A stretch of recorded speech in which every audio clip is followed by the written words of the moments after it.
we're gonna just read the 4 verses of the Revelation, chapter 1.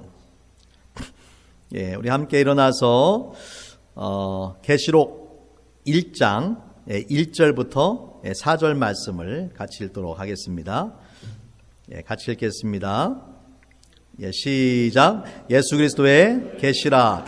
이는 하나님이 그에게 주사 반드시 속히 될 일들을 그 종에게 보이시려고 그의 천사를 그 종 요한에게 보내어 알게 하신 것이라.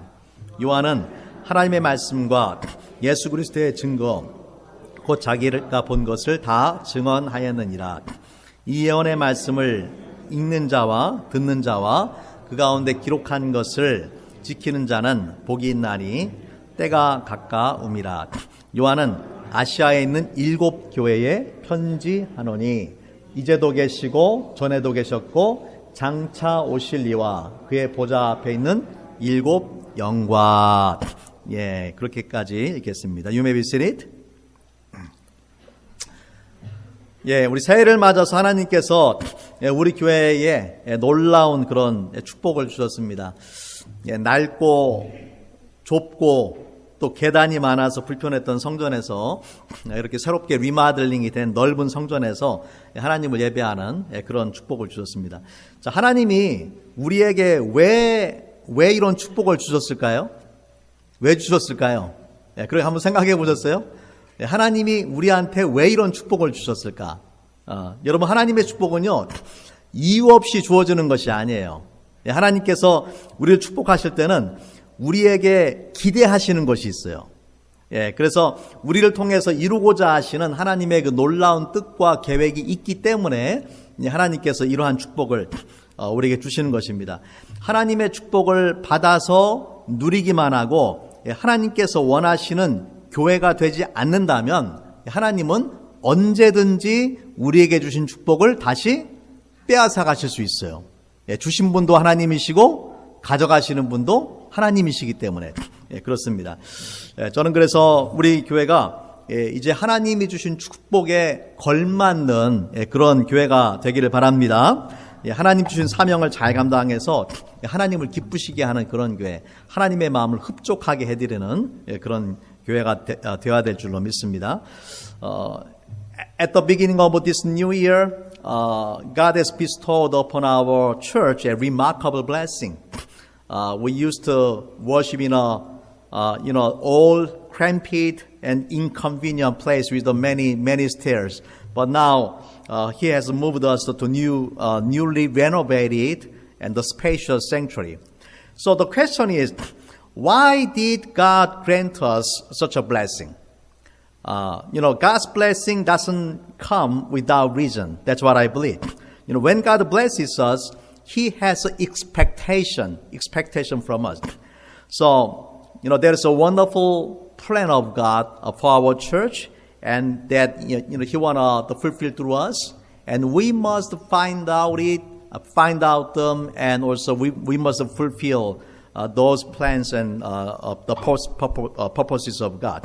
So simply enjoying the benefit from God's blessing without becoming the church that God desires, that can lead a tragic result. God is the one who gave us, and God is the one who can take from us anytime He wants.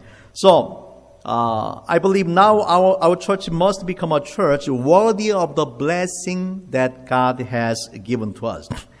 예, 우리가 기억할 사실은요, 네, 하나님께서 모든 교회를 기뻐하시는 것은 아니라는 사실이에요. 예, 하나님께서 모든 교회를 기뻐하시는 건 아니에요.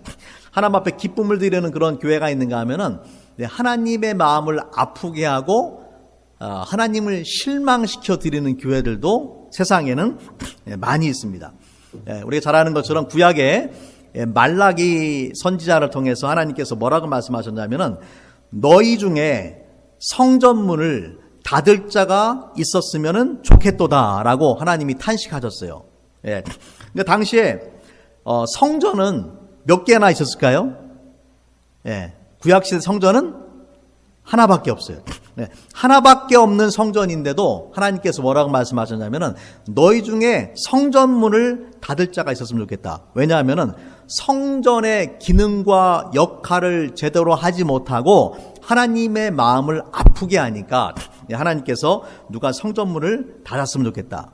여러분 이걸 오늘날로 표현을 하자면은 누가 제발 교회 문 좀 닫았으면 좋겠다. 그 교회 문 좀 닫았으면 좋겠다. 하나님께서 그렇게 말씀하시는 거예요. 그게 무슨 교회냐? 여러분 구약 시대의 성전은 하나밖에 없었지만은요. 오늘날 교회가 얼마나 많습니까? 미국 내에 우리가 속한 그 SBC 서든 베프티스트에 있는 교회가 47,000개예요. 우리 SBC 교회만 47,000개. 다른 개신교회를 다 합하면은 38만 개가 넘어요. 전 세계적으로는 셀 수도 없는 그런 교회들이 있어요. 그런데 하나님께서 구약에 하나밖에 없는 그런 성전을 향해서 문을 닫았으면 좋겠다라고 말씀하실 정도면은 오늘날 수많은 교회들 중에서 하나님께서 단순히 교회가 많다고 기뻐하시고 좋아하시는 분이 결코 아니라는 것이죠. 하나님께서 기뻐하지 않는 교회, 하나님께서 슬퍼하시는 교회, 그런 교회들이 많이 있을 것입니다. 우리는 하나님의 마음을 기쁘게 해드리는 그런 참된 교회, 하나님의 마음을 시원하게 해드리는 그런 교회가 될 수 있기를 주님의 이름으로 축원합니다. The fact that we must, there is one fact that we must remember. God is not pleased with every church. Some churches bring joy before God, but some churches, there are many churches that grieve Him and bring disappointment to Him. In the Old Testament, one of the Old Testament books, Malachi, it says that in that book, God lamented that all that one of you would shut the temple doors so that you would not light useless fires on my altar. At the time, there was only one temple in the times of the Old Testament. So God wanted shut the doors of the temple, the only temple, because the temple did not fulfill its function and purpose. They didn't bring any joy to God. In today's context, it is like a God saying to us, I wish somebody would close the church doors. There are many churches. In the Old Testament, one temple, but God wanted to close the door. But there are now so many churches. Just within the SBC, Southern Baptist Convention, that our church belongs to, there are 47,000 churches. And if you include the other Protestant churches, the number exceeds 380,000. And if you include all the churches worldwide, there are countless, many churches.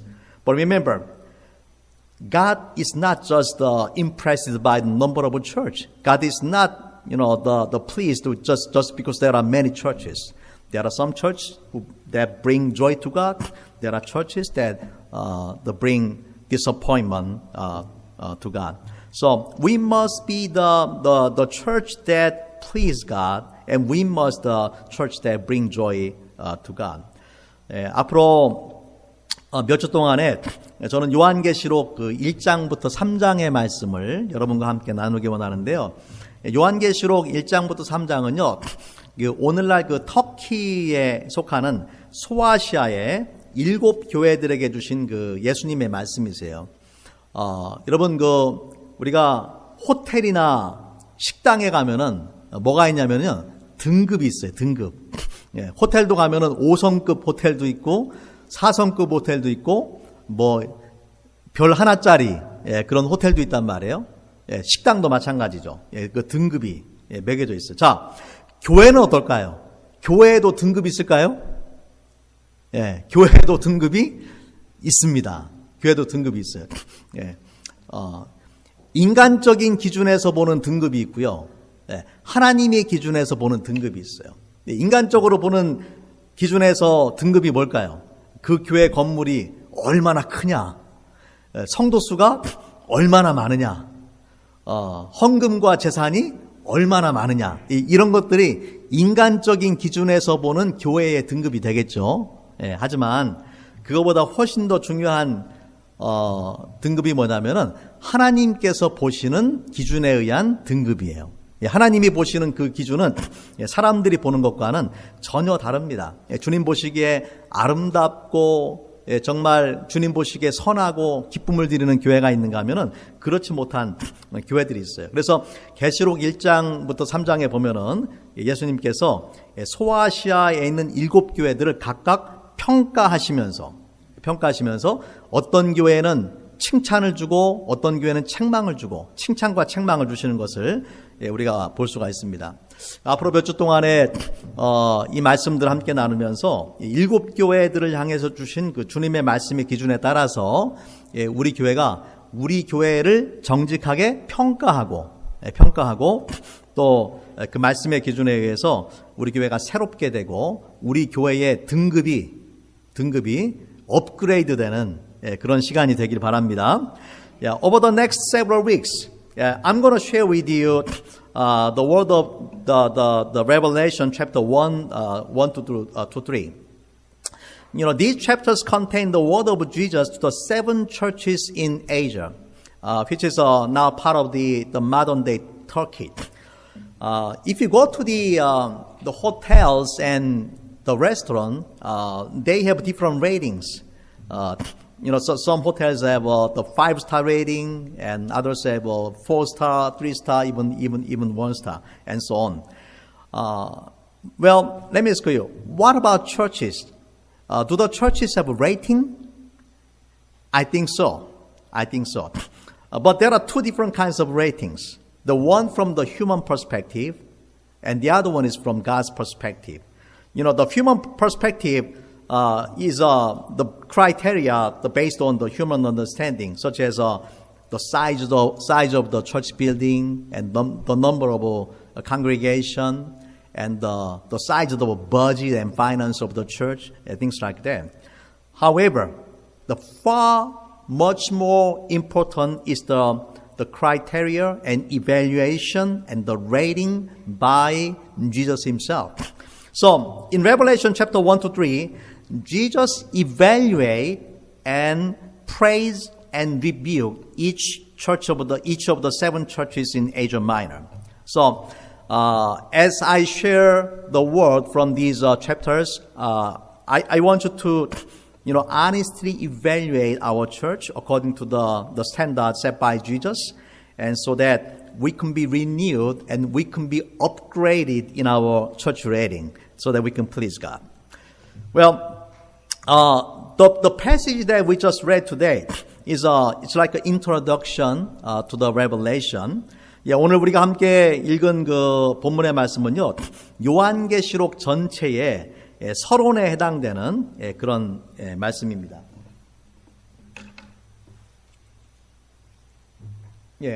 예수 그리스도의 계시라. 이는 하나님이 그에게 주사 반드시 속히 일어날 일들을 그 종들에게 보이시려고 그의 천사를 그 종 요한에게 보내어 알게 하신 것이라. 자, 여기 보니까 계시록은 계시록을 원래 주신 분이 누군가 한번 보세요. 누가 이 말씀을 주셨는가? 1절 말씀에서 예수 그리스도의 계시인데 본래 누가 주셨어요? 하나님이 누구에게? 예수 그리스도에게. 예수 그리스도가 누구에게? 그 전에 뭐가 있어요? 그의 천사에게. 그리고 그의 천사가 그 종 요한에게 보내어 알게 하셨다. 그러니까 하나님이 예수 그리스도에게, 예수 그리스도가 천사를 통해서 그 종인 요한에게 주신 말씀이다 라는 것이죠. 그래서 그 요한계시록의 첫 번째 표현이 뭐냐면 예수 그리스도의 계시다라고 시작이 되는데, 원어 성경에서는 첫 번째 단어가 이 바로 계시라는 단어입니다. 계시라는 단어가 헬라어에서는 아포칼립스라고 하는데, 이 단어가 첫 번째 단어예요. 이 단어의 의미는 뭐냐면요, 감추었던 것을 드러낸다, 언커버한다. 그런 의미를 가지고 있어요. 그래서 이 계시라는 단어가 요한계시록 전체의 첫 번째 단어예요. 예, 그래서 계시록이라는 말이 바로 여기서 나오게 된 것입니다. 예, 이 계시에 대한 또 다른 표현들이 있죠. 예, 그것은 이전에 나오는 것처럼 하나님의 말씀, 예수 그리스도의 증거, 예, 곧 자기가 본 것을 다 증언하였다. 예, 하나님의 말씀이고 예수 그리스도의 증거다라고 그렇게 말씀을 합니다. Yeah, today's message is the introduction to the whole Revelation, and in the verse 1 and 2, especially verse 1, we can see, who is the original author of the Revelation.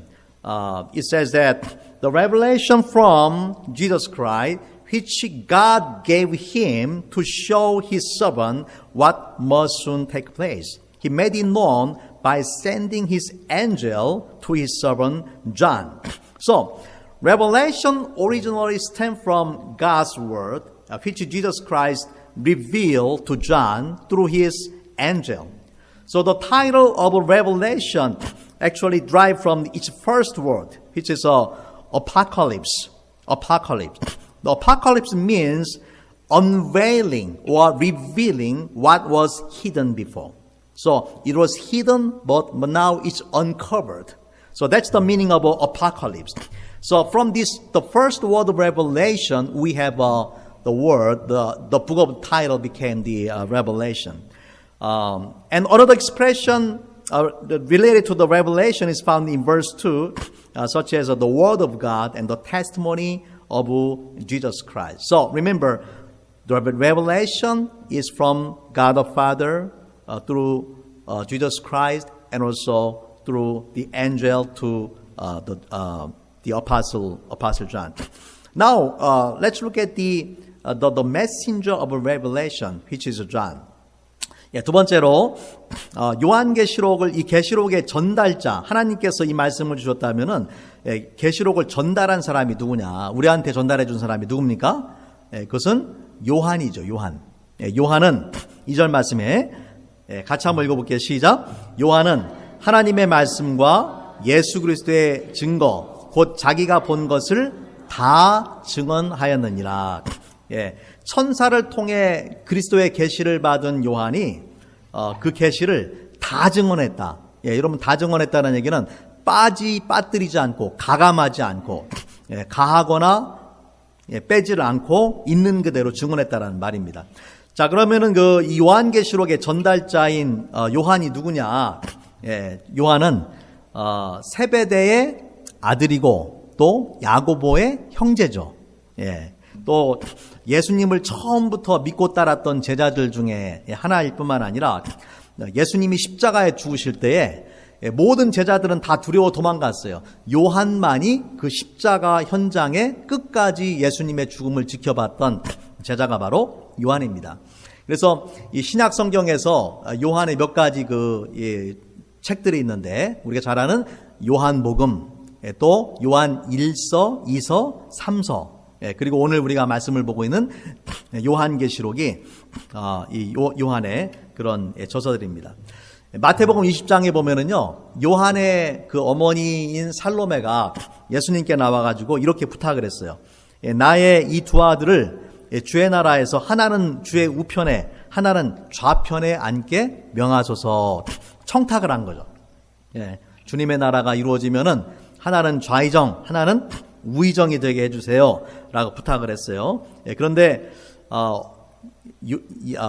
야고보와 요한에게 어떤 일이 벌어졌느냐?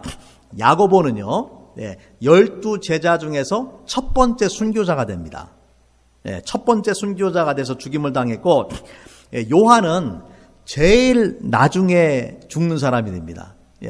요한을 제외한 나머지 11명은 다 순교에 의해서 죽었다라고 이렇게 우리 전승에 내려옵니다. 하지만은 요한은 자연사를 했어요. 끝까지 살아남아서 자연사를 한 그 유일한 그 제자가 요한으로 그렇게 알려집니다.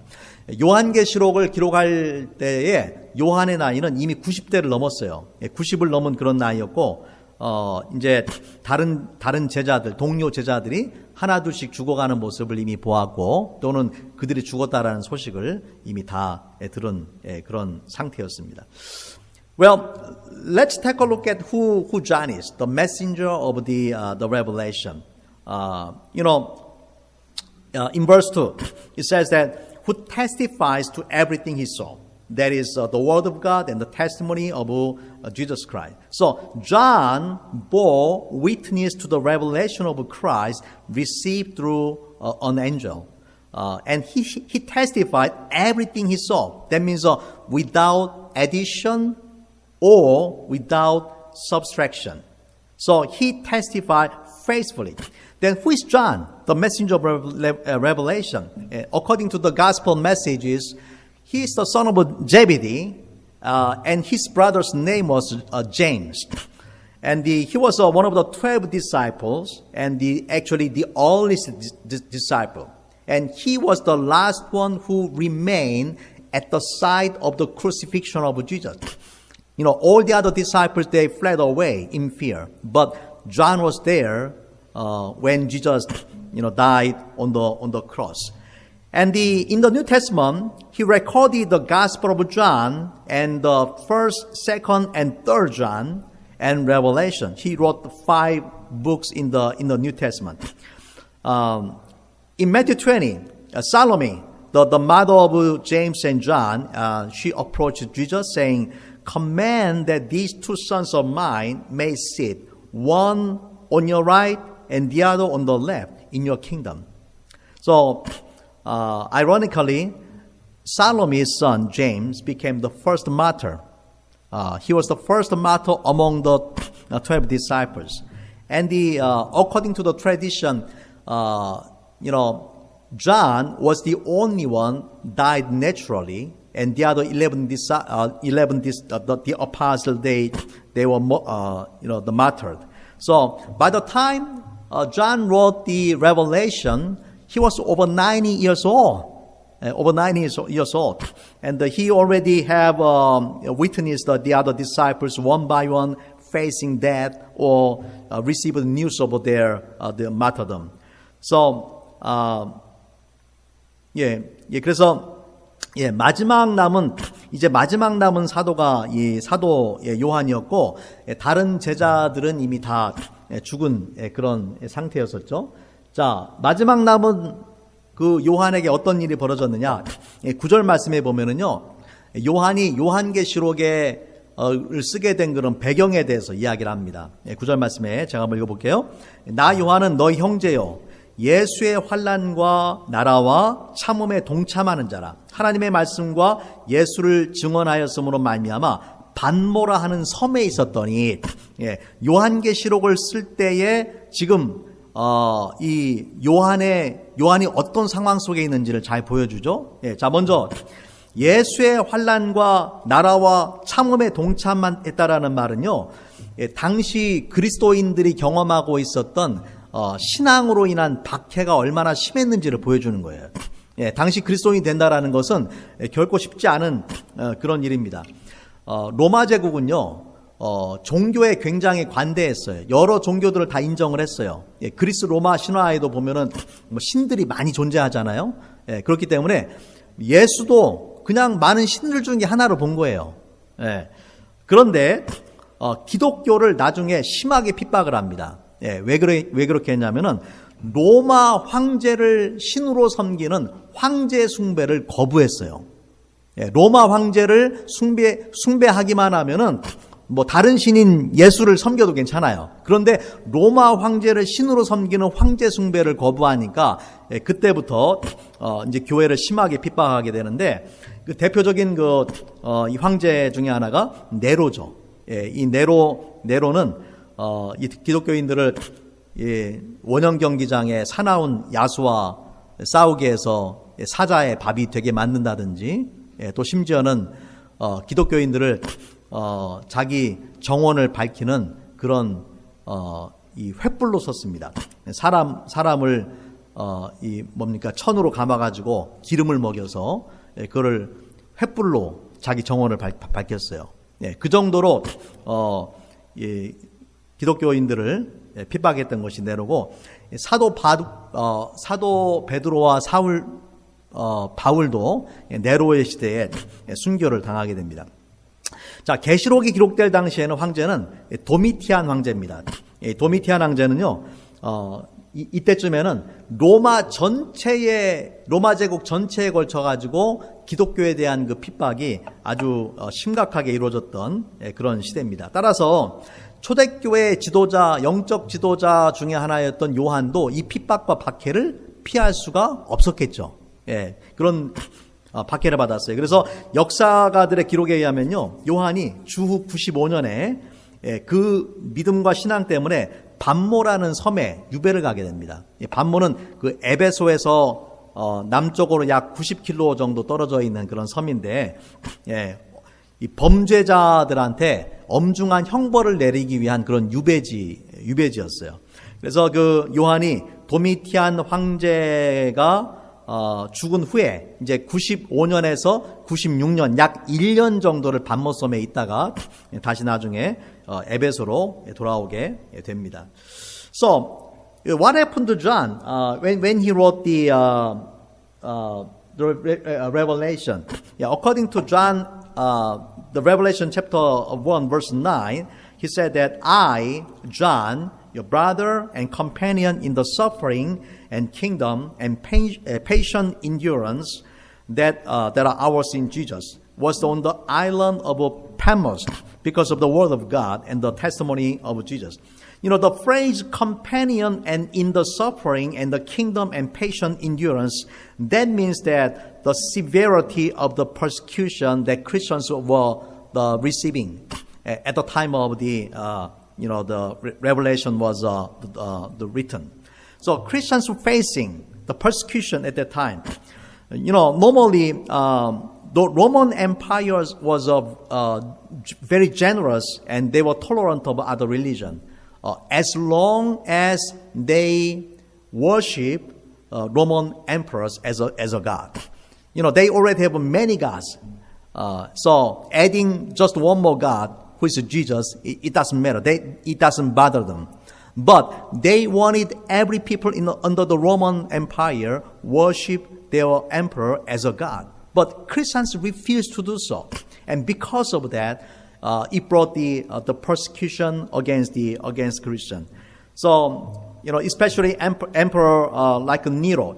You know, the Nero, the persecuted and killed a lot of the Christians and churches.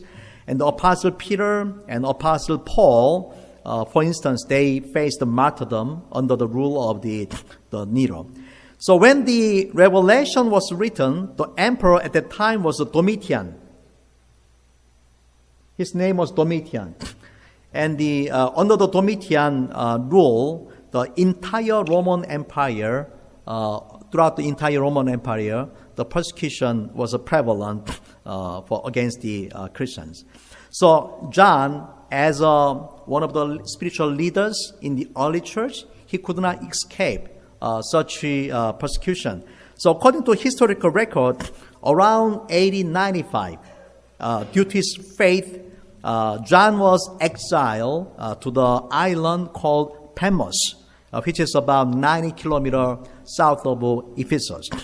And he was there for about 1 year until Domitian passed away in 96. So during this time of a 1 year period, John received revelation. Well, let me talk about the next topic, which is the purpose of revelation. Why would Jesus give revelation to John? 우리 세 번째로 함께 나누기 원하는 것은, 그럼 계시록을 왜 주셨느냐?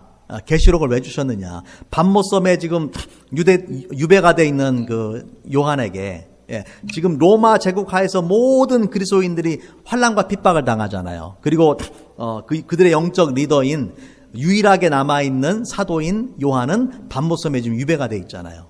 이 상황 속에서 왜 예수님께서 계시록을 보여주셨느냐? 여러분, 계시록의 말씀은 사실 좀 난해합니다.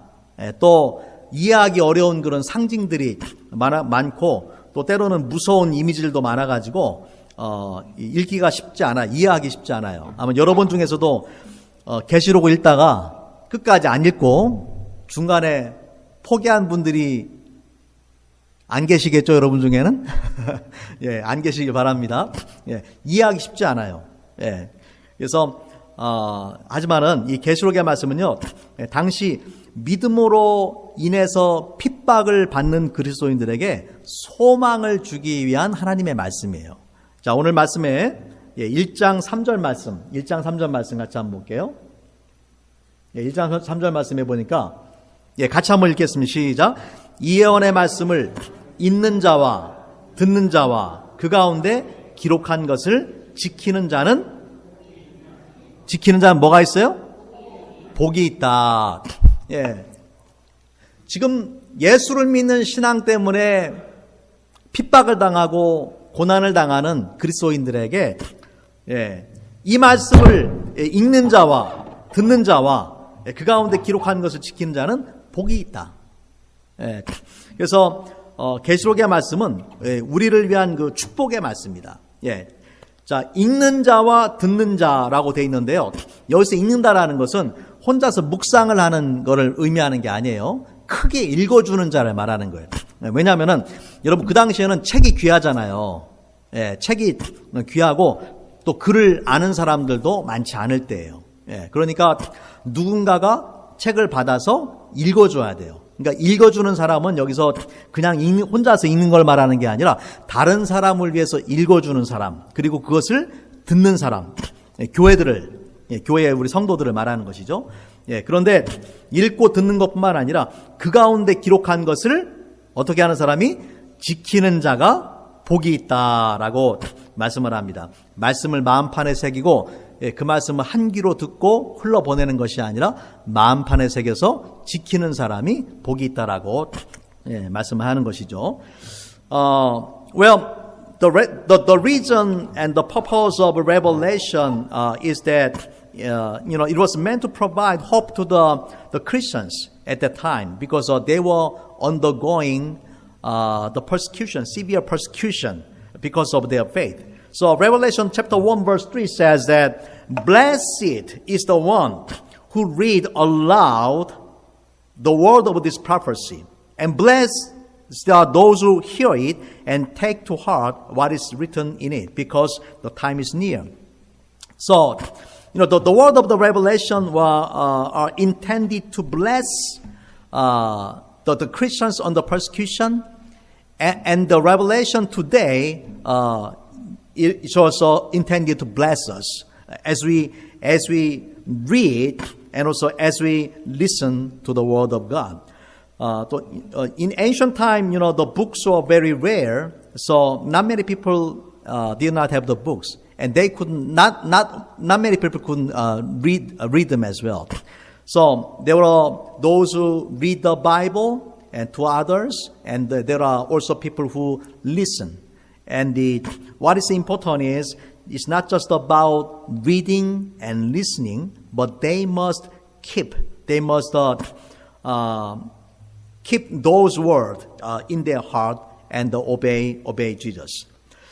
당시에 그 로마의 끊임없는 박해 속에서 성도들의 믿음이 흔들릴 수밖에 없는 그런 상황이죠.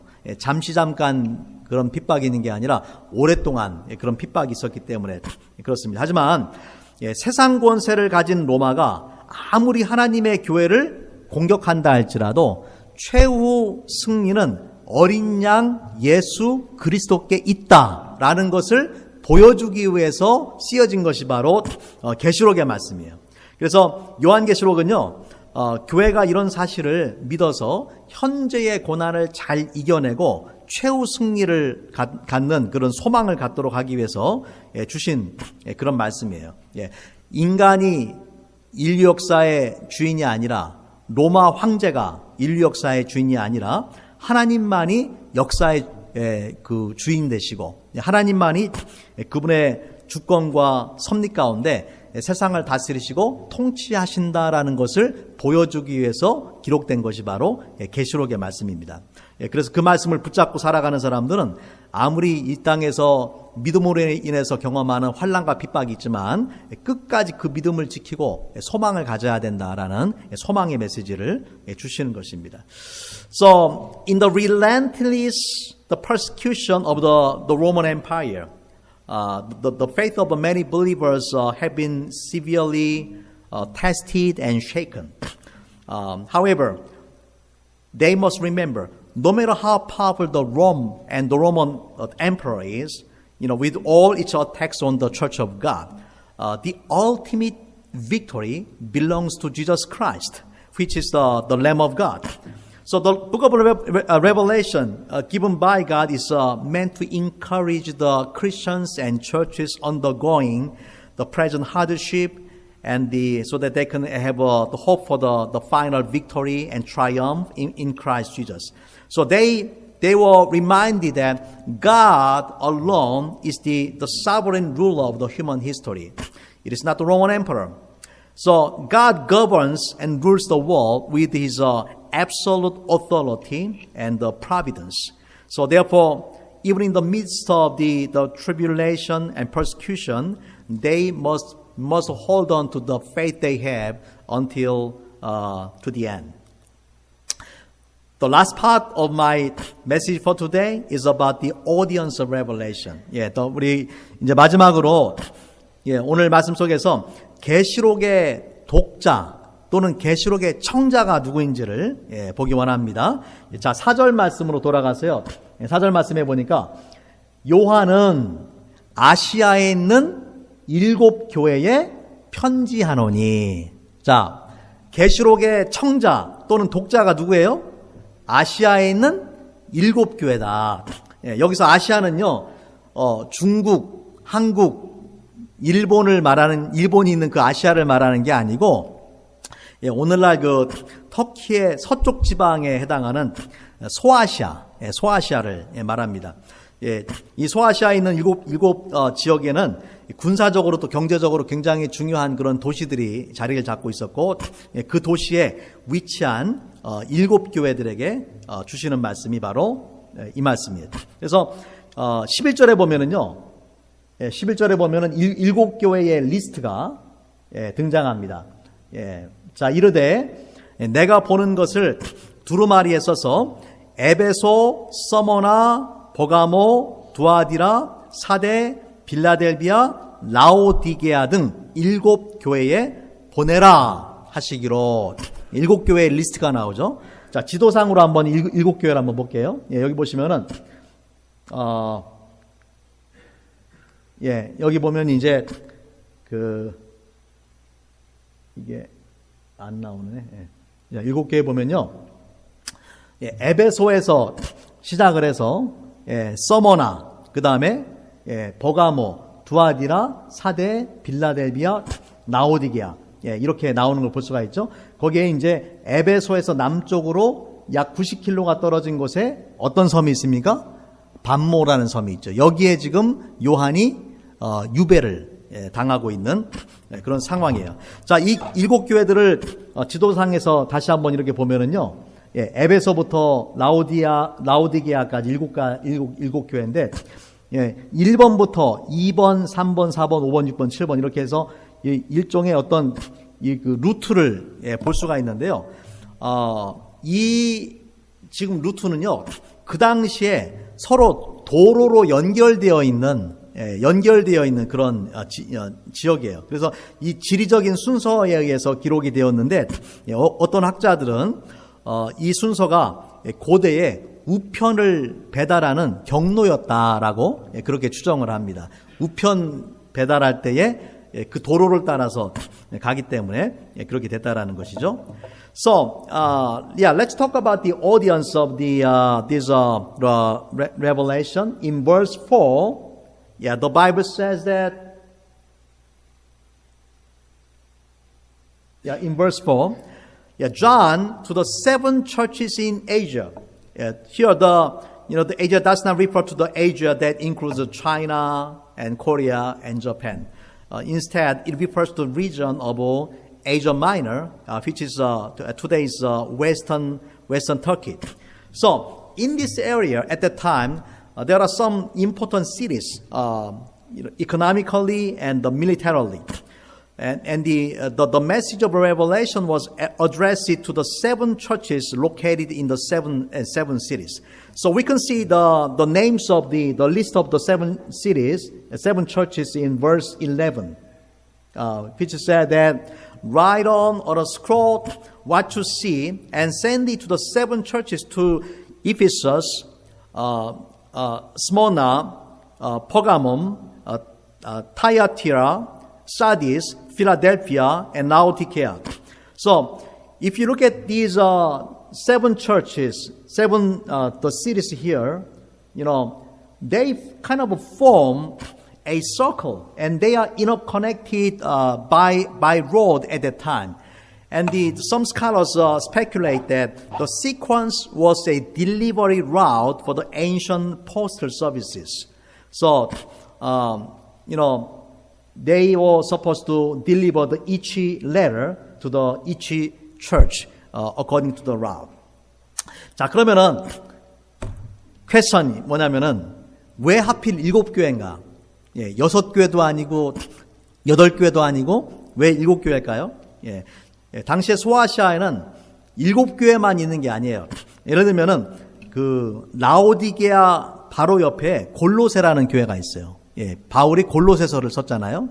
그러니까 7교회만 있는 게 아니라 더 많은 교회들이 있었어요. 그런데 7교회에 편지를 썼단 말이에요. 여러분, 성경에서 7이라는 숫자는 완전수를 의미합니다. 완전수에. 특히 계시록에는 7이라는 숫자가 자주 등장해요. 7교회, 7금초대, 7뿔, 7인, 7나팔, 7대접. 7이라는 숫자가 자주 등장해요. 그래서 계시록에 등장한 7교회는요, 시간과 공간을 초월해서 이 땅에 존재하는 모든 교회에 주신 하나님의 말씀이다 라고 우리가 해석을 해야 됩니다. 자, 20절 말씀에 보면은 이렇게 말씀을 합니다. 내가 본 것은 내 오른손에 7별의 비밀과 또 7금촛대라. 7별은 7교회의 사자요, 7촛대는 7교회니라. 교회를 지금 무엇에 비유했어요? 촛대에 비유했어요. 여러분, 촛대가 어떤 역할을 합니까? 불을 밝혀서 어둠을 밝히는 역할을 하잖아요. 여러분, 예수님께서 제자들을 향해서 뭐라고 말씀하셨냐면, 너희는 세상의 빛이다 라고 말씀하셨어요. 자, 교회가 어떤 역할을 해야 되겠어요?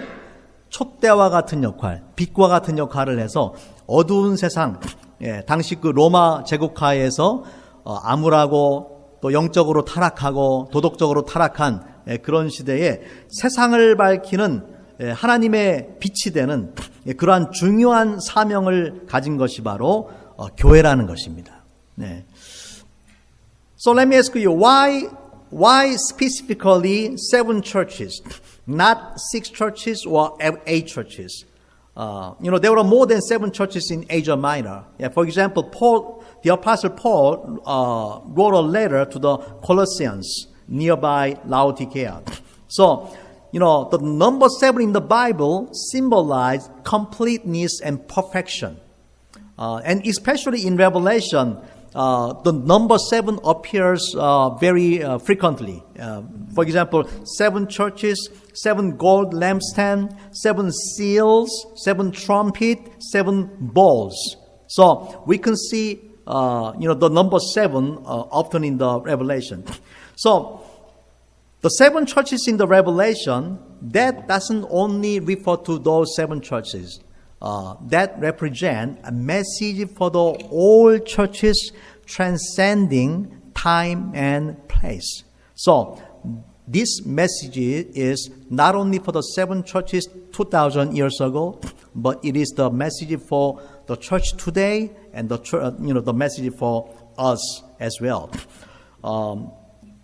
Revelation 1:20, it says that the mystery of the 7 stars that you saw in my right hand and of the 7 golden lampstands is this. The 7 stars are the angels of the 7 churches, and the 7 lampstands are the 7 churches. So the church here is compared to the lampstand.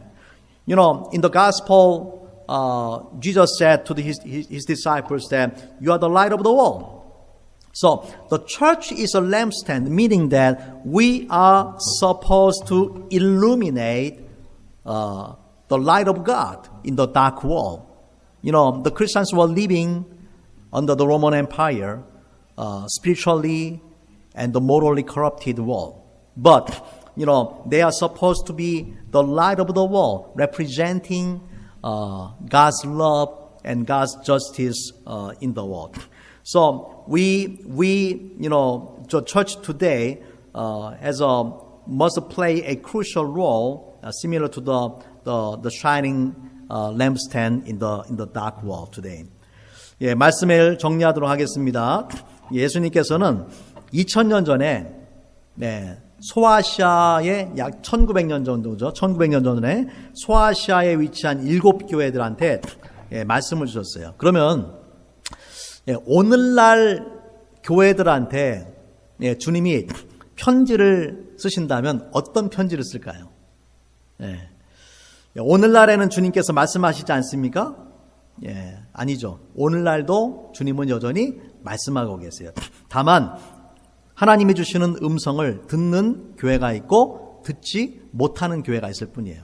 우리가 7교회를 향한 그 예수님의 말씀들을 보면은요, 각각의 교회에게 주시는 말씀 끝에 동일한 표현이 반복이 됩니다. 어떤 말씀이냐면, 귀 있는 자는 성령이 교회들에게 하시는 말씀을 들을지어다. 자, 성령은 지금도 저와 여러분에게 그리고 오늘날 교회에게 말씀하실까요? 말씀하고 계세요. 말씀하고 계세요. 각각의 상황과 각각의 그 처한 여건에 따라서 다른 평가와 다른 말씀을 주고 계세요. 중요한 것은 우리가 영적인 귀가 열려서 성령이 우리에게 주시는 음성을 들어야 되는 것입니다. 개인적으로도 마찬가지지만 교회적으로 성령이 우리 교회에 주시는 음성을 들어야 돼요. 그리고 그 음성대로 순종해야 돼요. 그래야만 우리 교회가 하나님이 기뻐하시는 교회가 될 수 있습니다. 여러분, 이제 우리 교회 역사에서 저는 가장 중요한 시점에 와 있다라고 생각해요. 여러분 동의하시죠? 얼마나 중요한 순간입니까? 이럴 때일수록 우리가 더욱더 성령이 주시는 음성에 귀를 기울이고 믿음으로 순종해야 됩니다. 그래서 이 지역사회에 어두운 세상을 밝히는 이 금촛대와 같은 역할을 하고 하나님께서 기뻐하시고 또 하나님을 정말 사랑하시는 그러한 교회가 되기를 우리 주님의 이름으로 축원합니다. Jesus spoke to the 7 churches located in Asia Minor about 2,000 years ago. Let me ask you, is Jesus still speaking to the churches today? Yes, of course. Yeah, he is speaking to each and every church today. The problem is some churches do not listen to the voice of the Holy Spirit. You know, at the end of each church, the message to each church, there is a repeated statement. It is, he who has an ear, let him hear what the Spirit says to the churches. Let me repeat. He who has an ear, let him hear what the Spirit says to the churches. You know, even today, the Lord is speaking to His churches through the Holy Spirit. What is important is, you know, we must listen to the voice of the Holy Spirit, and we must honor and obey the voice of God. You know, our church is now at the very crucial point in our church's history, I believe. And in this the crucial moment, we must listen to the voice of the Holy Spirit, and we must obey to that voice. And that way we can become the church that God is pleased with, and bringing joy to God, and we can be the lampstand, shining the love of God in the world that we are living in today. Amen. 예, 우리 같이 한번 기도하겠습니다. Let us pray together. 예, 사랑과 은혜가 풍성하신 주님 감사합니다.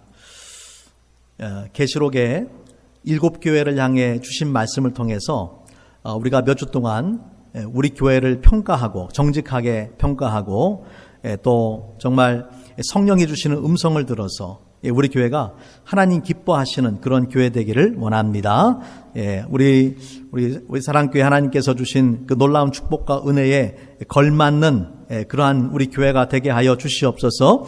이 지역사회를 밝히는 그런 빛과 소금이 되게 도와주시고 더 많은 영혼들이 구원받고 또 땅끝까지 그리스도의 복음을 증거하며 제자 삼는 그런 교회가 되게 하여 주시옵소서. 감사하며 우리 주 예수님 이름으로 기도합니다.